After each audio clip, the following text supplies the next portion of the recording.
Jared. Hi, Alicia, and welcome everyone to Vibrations and Manifestations. Today we are diving into something that sounds, well, maybe a little simple, even a bit silly, perhaps. Yeah, it can definitely sound that way at first. Right. We're talking about the practice of really establishing internal love. Specifically, looking yourself right in the eye in a mirror and saying those three words, I love you. And look, this isn't about vanity or, self-indulgence. It's actually about self-anchoring. Right. So this deep dive today is really focused on why this seemingly awkward talk is so necessary, like fundamentally necessary for building resilience. Exactly. And we're going to unpack the science too, the neuroscience, the therapeutic grounding that shows this practice literally helps rewire your brain. It really does. And, the inspiration for talking about this often circles back to that feeling captured in Andy Grammer's song, Love Myself. Oh, yeah, that line. It just hits, doesn't it? It's going to be an awkward talk, but I love you. Yes, that acknowledgement, that knowing it's going to be awkward, that's so key. Because when you first try it, oh man, your inner critic just goes wild. Right now. Totally. All the resistance comes up and it feels completely unnatural, like you're faking it. But that's what we're exploring today. Yeah. How do you push through that kind of silly feeling Yeah. and actually transform it into something real, into genuine self-acceptance? Okay, so to really get the power of this mirror work, I think we first need to understand the void it's trying to fill. You mean like why we even need to become our own anchor? Exactly. What happens when those external sources of love, the validation you've always counted on, just disappear? Yeah.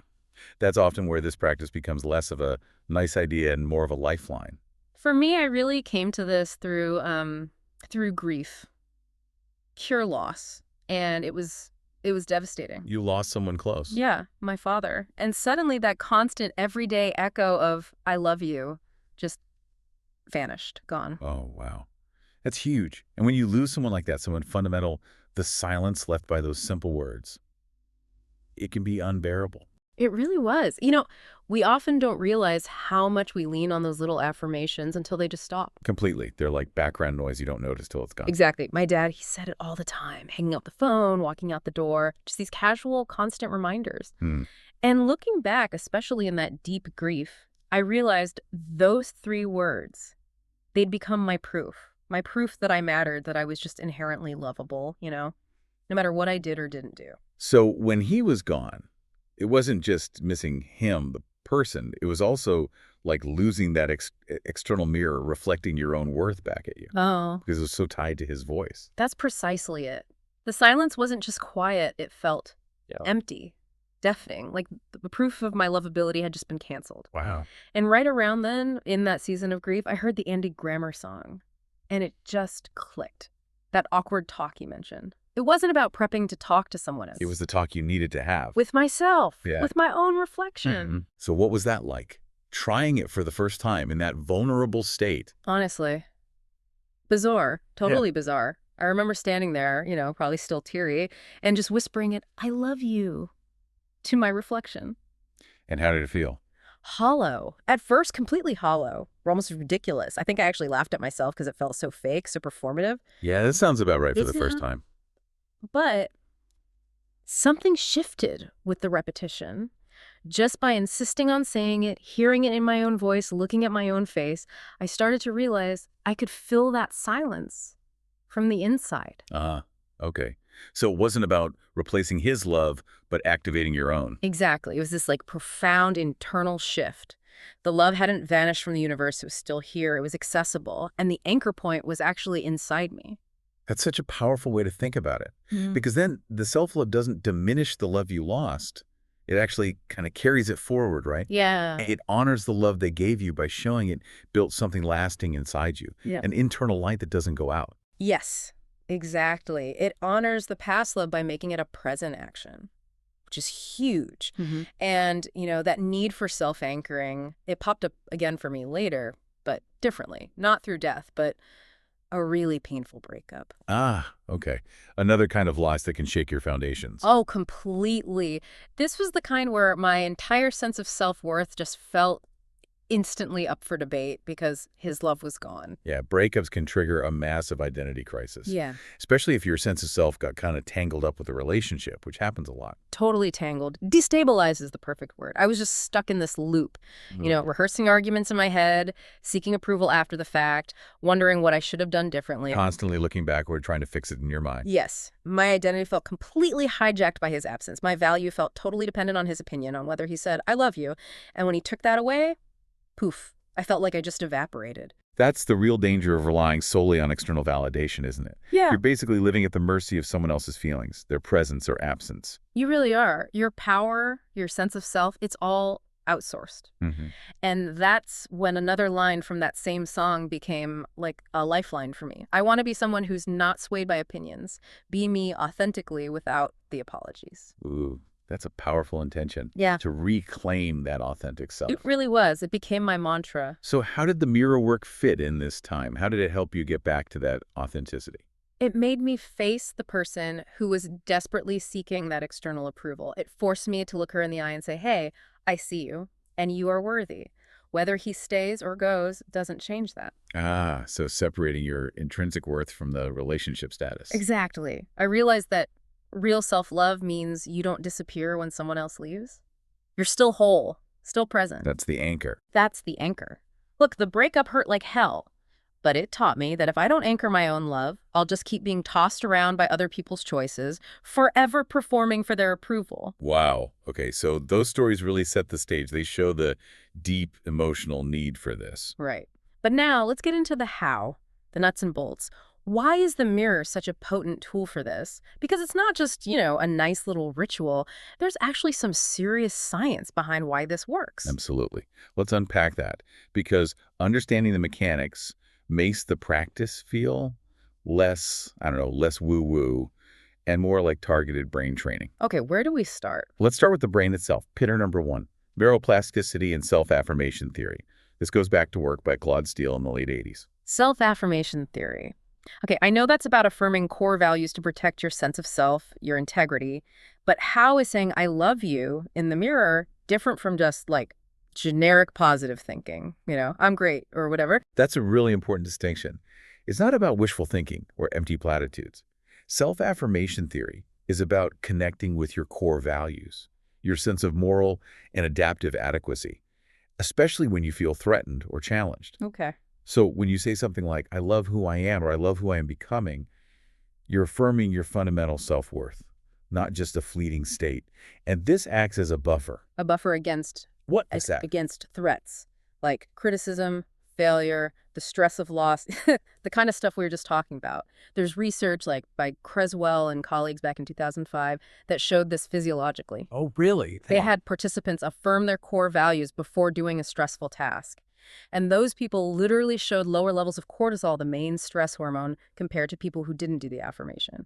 Wow. So just activating that positive self-perception actually calmed their physical stress response, like mental armor. Exactly. Mental and physiological armor, which leads us straight into neuroplasticity, the repetition part, the idea that we can actually change our brain structure through practice. Repeating these positive affirmations like, I love you, literally starts to rewire those neural pathways. If your default road is that harsh inner critic. Which for many people it is. Right. Then this practice starts carving out a new road. It directs energy away from the criticism circuit and strengthens the self-acceptance circuit. We're forcing the brain to build a new highway, basically. That's a great analogy. The brain reinforces the paths used most often.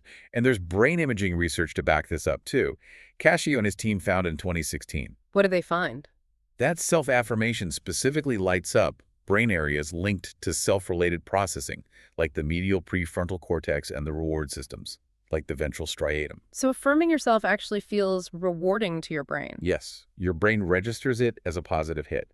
And, interestingly, they also noted it's reinforced by thinking about the future. How so? Saying, I love who you are becoming, is especially powerful.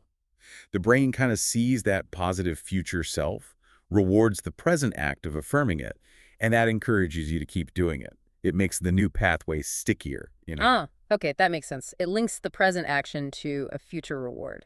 Exactly. Okay, pillar number 2, Self-compassion and established therapeutic approaches. This isn't some fringe idea. It fits right into things like mindful self-compassion, developed by Kristen Neff and Chris Germer, and compassion-focused therapy, or CFT, from Paul Gilbert. Right. I know those focus a lot on dealing with suffering and shame with kindness. Precisely. CFT in particular is really relevant here because it directly targets the brain's threat system, the system that generates shame and self-attack. So when we talk to our reflection kindly, how does that counteract shame? Well, by verbalizing statements like, it's okay, or you deserve kindness, you're essentially activating what Gilbert calls the safeness soothing system. The part of us that feels connected and cared for. Exactly. And that system acts as a direct antidote to the threat system. When the threat system is screaming shame and self-criticism, bringing in that compassionate voice literally calms it down. It overrides the urge to attack yourself or run away from your feelings. Okay, but what about accountability? Does being compassionate mean you just let yourself off the hook for everything? That's a common worry, I think. It's a really common worry, but no, that's not it. Although research by Leary and others actually found that self-compassion increases positive feelings without taking away responsibility. So you can still acknowledge mistakes. Absolutely. You could look in the mirror and say, okay, I messed up there and I need to learn from that, and follow it immediately with, but you are still worthy and I still love you. You address the behavior with kindness, not self-rage, and that's way more effective for actually changing behavior long-term. That totally reframes it. It's about constructive growth, not just ignoring problems. Exactly. Now, let's talk about the actual mirror. Pillar 3, mirror exposure and the magnification effect. This is often where the awkwardness really kicks in. Because mirrors seem to just highlight everything we don't like. Pretty much. Research by Moen Winquist calls this self-focused attention. The mirror inherently amplifies whatever your internal state is.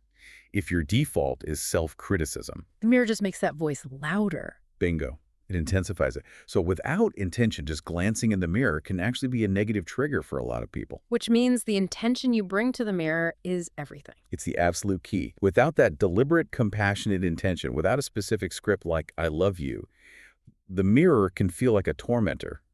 It just magnifies flaws. But with that compassionate voice. It becomes what we call a healing bridge. It transforms from a source of pain into a conduit for self-kindness. And that's why practices like Louise Hay's mirror work became so popular, right? Yeah. Even if the exact science is still evolving, people felt that experiential shift. Absolutely. It's the difference between shining a harsh interrogation lamp on yourself versus a warm, accepting glow. Okay. Pillar 4 brings in something fascinating. Empathy, mirror neurons, and embodied resonance. This relates to the work on mirror neurons. Yeah, by Rizzolatti and Galeese. Those neurons that fire both when we do an action and when we see someone else do it. They're heavily linked to empathy and understanding others. Right. But how does that apply when I'm the one doing the action speaking and I'm the one observing, seeing myself? It's all internal. Well, while the original research is about social interaction, the principle applies powerfully here, even if metaphorically. When you look at your own face and intentionally speak words of kindness, You're activating multiple systems at once. exactly, your auditory system hears your own voice offering care. Your visual system sees the corresponding gentle expression on your face. Your proprioceptive system feels the posture shift, perhaps. So the nervous system gets like multiple signals of kindness simultaneously. Yes, it's an embodied resonance. The neural systems designed to respond to external care are now registering an internal act of care. It lands deeper on more levels, neural, emotional, physical, than just thinking the words silently. You're basically simulating a safe, loving interaction for yourself, by yourself. That's a perfect way to put it, creating an internal safety net. Okay, fascinating. And the final piece. Let's bring it right down to the body's operating system. Pillar 5, heart rate variability, HRV, and self-regulation. We hear a lot about HRV lately. Can you quickly explain what it is and why high HRV is good? Sure, HRV isn't about heart rate, but the variation in time between heartbeats. High HRV means there's a healthy, flexible fluctuation between beats. It's a strong sign of physiological resilience, calmness, adaptability. Low HRV is often linked to chronic stress, burnout, poor health. Okay, so more variability, more flexibility, more resilience. Got it. How does talking kindly to my reflection affect that? It works primarily through the vagus nerve. That's the main nerve of the parasympathetic nervous system, our rest and digest or calm and connect system. The vagal brake people talk about. Exactly. Compassionate self-talk, These kinds of self-regulation practices, they gently stimulate the vagus nerve. This shifts your nervous system out of the sympathetic fight-or-flight threat mode and into that calmer, safer parasympathetic state. So you're telling your body, it's okay, you're safe. Precisely. And research by people like Thayer and Lane shows that consistently activating this calming system, increasing what's called vagal tone, directly boosts your HRV. Your body literally starts to register safety instead of chronic threat. It's not just in your head. It's a biological shift towards resilience. Wow. Okay, the science is compelling. It really shows this isn't just fluff. It's a worthwhile practice. Absolutely. So theory's great, but let's actually do it. Let's put this into action right now. Okay. We're going to lead you through the basic mirror ritual. So if you're somewhere you can, we invite you to stand or sit near a mirror. If you can't, maybe you're driving or just not comfortable with a mirror yet, that's totally fine. Just close your eyes and really focus on picturing your own face clearly in your mind. Your features, your expression, your breath. All right, ready. First, let's ground ourselves with the breath. This helps prime that vagus nerve for soothing. Take a deep, slow breath in through your nose. Really let your belly and chest expand. Fill all the way up. And now, let it out slowly, maybe through your mouth, like a gentle sigh. Release any tension you're holding. Let it go. Good. Let's do that 2 more times. Breathe in deeply. Maybe feel your shoulders dropping down away from your ears as you inhale. And exhale fully. Let the breath carry the tension out. 1 last time. Deepest breath yet. And a slow, complete exhale out. Just letting your body settle. Okay. Now, if your eyes were closed, gently open them and make direct, intentional eye contact with your reflection. If your eyes are still closed, visualize making that gentle, steady eye contact with the image of yourself. And now, just quietly, or maybe just mouthing the words or saying it aloud if you feel comfortable, I love you. Just pause for a second. Receive that. Don't judge it. Don't analyze it. Just notice what happens inside. Maybe there's a little tightness, a feeling of wanting to look away, that awkwardness, maybe even a giggle. It's all okay. That's just the old wiring. Stay with it gently. All right, now let's try the full affirmation. Same gentle eye contact, same intention. Say it again, maybe a little clearer this time. I love you. I love who you are. I love who you are becoming. Take another breath. Just let those phrases land. Feel the resonance of defining your worth from the inside. Now, if that inner critic started piping up, the voice saying, this is dumb, or you don't mean that, or you don't deserve this. Don't fight it. Don't argue with it. Just notice it's there. Like, right. Okay, there's that voice. Acknowledge it. And then gently, kindly repeat the full phrase again. I love you. I love who you are. I love who you are becoming. Like a patient parent comforting a worried child. You're gently training your nervous system. You're overriding the automatic judgment with intentional kindness. Focus on the feeling of safety in your own voice, your own presence. Okay. One last deep breath in, just sealing that intention, and let it go. Okay. That feeling, maybe that awkwardness or resistance we just touched on, that brings us perfectly into what we call debug mode.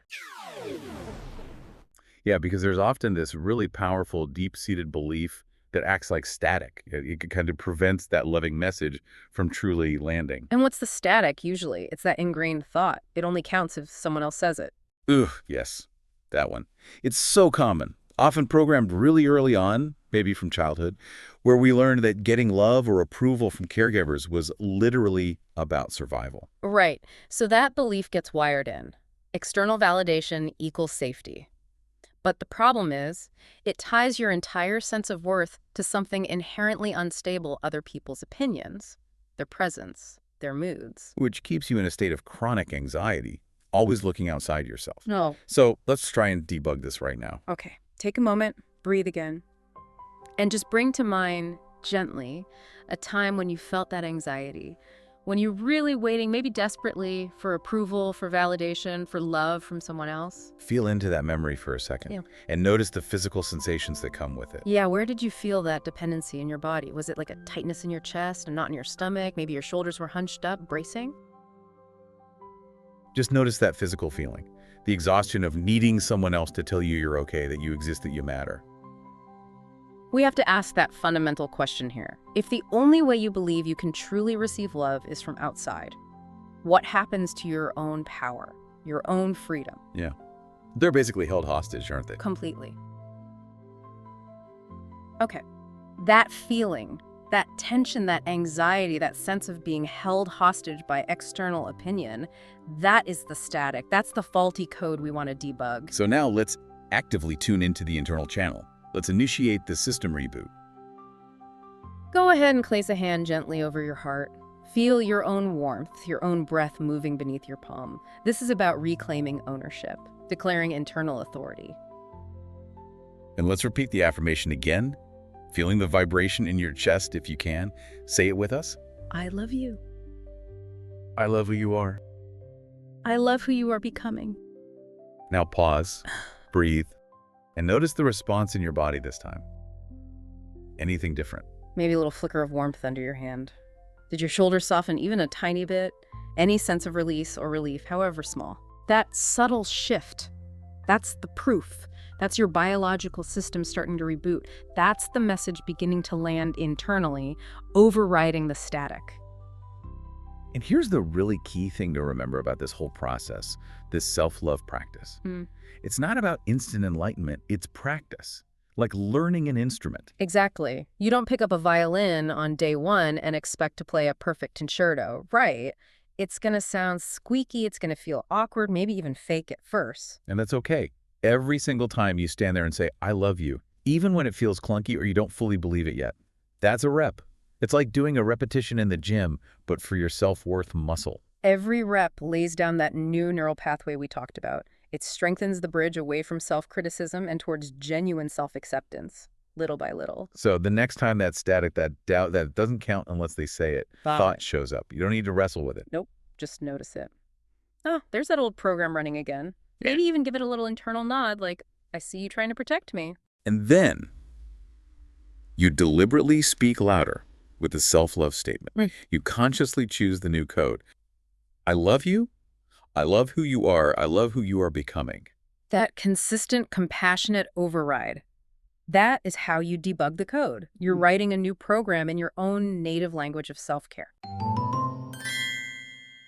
Okay, so we've done the practice. We've debugged the static. Now, how do we make this stick? How do we integrate this into daily life so it becomes the new default? We've got 3 really practical, concrete tools you can start using, like today. Tool number 1, the foundation. The daily mirror ritual. Yes. Non-negotiable. We challenge you. Commit to this for the next 7 days straight. First thing in the morning is often good, sets the tone. Stand in front of the mirror. Take maybe 2 deep breaths just to center yourself. Make that intentional eye contact we practiced. And then say the full script out loud if possible. I love you. I love who you are. I love who you're becoming. And really important, don't rush it. Even if you only have 30 seconds, make it focused. Feel the intention behind the words. Expect the awkwardness. Accept the inner flinch if it happens. Yeah. And just persist gently anyway. That persistence is the practice. It's showing up for yourself even when it's a bit uncomfortable. Okay, tool number 2, the sticky note boost. Super simple, surprisingly powerful. Love this one. Just write, I love you on a sticky note. Or maybe, you are worthy, whatever resonates. And then place it strategically, somewhere you'll see it often, especially maybe where that inner critic tends to pop up. Like on the bathroom mirror, yeah. Oh, Or maybe stick it on the edge of your laptop screen. Or even make it your phone's lock screen wallpaper for a while. The power here is pattern interruption. Just when you might be spiraling into self-criticism or comparison, boom, there's this little visual nudge. Yeah, it's a constant, gentle reminder that keeps those new positive pathways active throughout your day, like little booster shots of self-acceptance. Exactly. And tool number 3, which I think is brilliant, the voice note method. Ah, yes, this one's great. Take your phone, open the voice recorder app. And record yourself saying the full affirmation script. I love you. I love who you are. I love who you are becoming. But here's the key. Record it slowly, gently. Speak with the same warmth and compassion you'd use for a really dear friend who was having a hard time. Put that kindness into your own voice. And then use it. When you're feeling low, anxious, overwhelmed, when that inner critic is just really loud and mean, Put your headphones in, press play, and listen to your own voice offering you that love and reassurance. it creates this incredibly powerful feedback loop. Hearing the message of care in your own tone reinforces safety and trust in yourself in a way that maybe no external voice can quite match. You're literally giving your nervous system auditory proof that you are a source of safety and love. Okay, we've covered a lot: the why, the how, the practice, the tools. Let's now weave it all together with a guided visualization. Yeah, let's really help anchor this feeling, this understanding into your body and mind on a deeper level. So wherever you are, just get comfortable again. If you can, sit down or lie down. Let your body feel supported. You can close your eyes if that feels right for you. Allow your shoulders to relax down, away from your ears. Let any tension just start to melt away. Down your arms, into your hands, out your fingertips. Let's start with 3 slow, calming breaths. Take a long, deep breath in through your nose. Maybe hold it gently for just a moment at the top. And then release it slowly, fully through your mouth, letting go. Another deep breath in, feeling the air fill your lungs cool and fresh. And exhale slowly, releasing any stress, any tightness, just letting it drift away. One more. Deepest breath in. And a long, slow, complete breath out, letting your body feel heavy and relaxed. Now, in your mind's eye, imagine you're standing easily, comfortably in front of a mirror. This mirror can look however you like. Maybe it's familiar, like your bathroom mirror. Maybe it's grand and ornate. Maybe it's just a soft, clear reflection in a perfectly still pool of water, your safe space. Look gently into this reflection. See the person looking back at you. Notice the details with kindness, the color and depth of your eyes, the gentle rhythm of your breath moving your chest or shoulders, the unique shape of your face. See your essential self there. And now, imagine a soft, warm light beginning to glow around your reflection. Maybe it starts faintly, like a little golden shimmer. With each slow, easy breath you take, imagine that light growing a little brighter, a little warmer, like a gentle sunrise happening right there in the mirror. This light is pure, unconditional acceptance, warmth, love. As this warm light intensifies, notice your reflection responding to it. See your reflection begin to smile back at you. Not a forced smile, but a genuine one. A smile that reaches the eyes, a smile that says without words, I see you, I really see you, and I love you, exactly as you are right now. Take a breath and just soak in that warmth, that acceptance radiating from the smile, from the light. Let it fill the space between you and the reflection. Now perhaps place a hand over your heart again, feeling that connection, and let's repeat the affirmation one more time, silently in your mind, or whispering it if you like. After me, I love you. I love who you are. I love who you are becoming. Imagine those words infused with that warm light, flowing from your heart towards the mirror, filling your reflection, and then bouncing back to you, amplified. Feel that continuous loop of compassion flowing in and out, settling deep within you.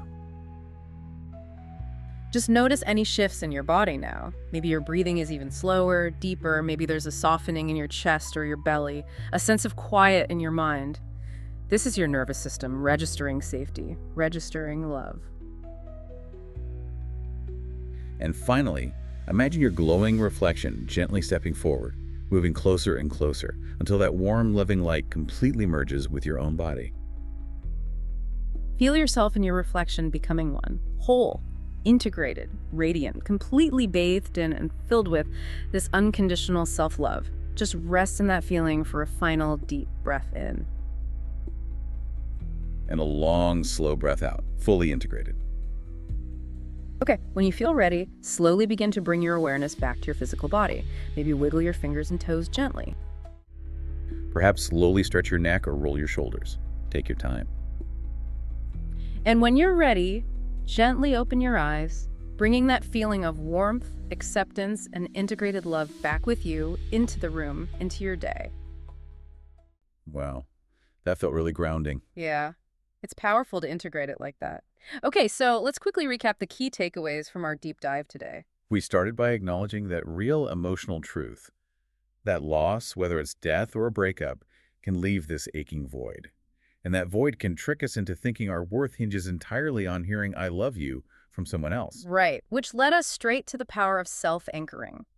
Choosing to consciously hold up that mirror for ourselves, not just to check our hair, but to validate our own being, to become our own primary source of love and security. Then we dove into the mechanics, the why it works. We talked about self-affirmation theory, how affirming core values acts as that cognitive buffer, literally lowering stress hormones. And neuroplasticity, Yeah. how repetition actually rewires the brain, strengthening those self-acceptance pathways and activating reward systems, especially when we focus on who we're becoming. We connected it to solid therapeutic approaches like CFT, showing how using that compassionate voice activates our internal safeness system to counteract shame, while still allowing for growth and accountability.